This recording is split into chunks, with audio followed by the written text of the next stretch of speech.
This is the VOA Special English Economics Report. President Obama turned his attention to financial reform after his victory in March on health care. On April 14th, he met with congressional leaders from both parties at the White House. He said there are some areas on which Democrats and Republicans can agree. If there's one lesson that we've learned, he said, it's that an unfettered market where people are taking huge risks and expecting taxpayers to bail them out when things go sour is simply not acceptable. Treasury Secretary Tim Geithner wrote in the Washington Post that the deep financial crisis is close to the end, but he said the nation must not forget the near collapse of the banking system in 2008 without fixing the causes. He told the American Society of News Editors in Washington that no one is arguing against new financial protections. The debate now, he said, involves how to design a system that lets big financial companies fail without harming the economy.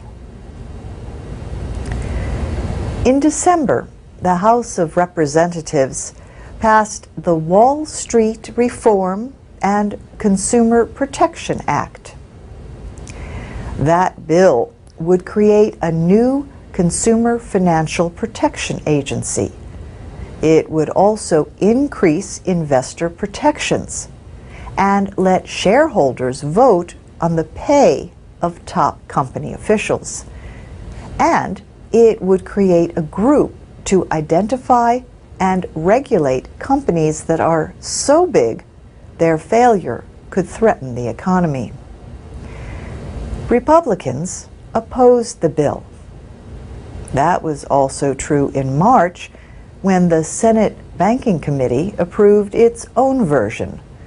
That bill would not create an independent consumer agency, but instead a new office at the Federal Reserve, the central bank.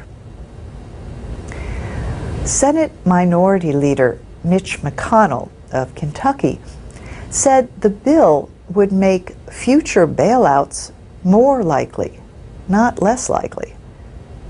Both measures in Congress call for a system to supervise derivatives. These contracts are used for different purposes, including investment and protecting against loss. The largely unregulated market in derivatives is estimated at $600 trillion.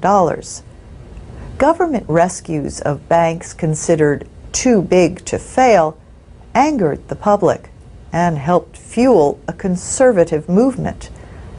The Tea Party also opposes the new health care law and argues for lower taxes and less government.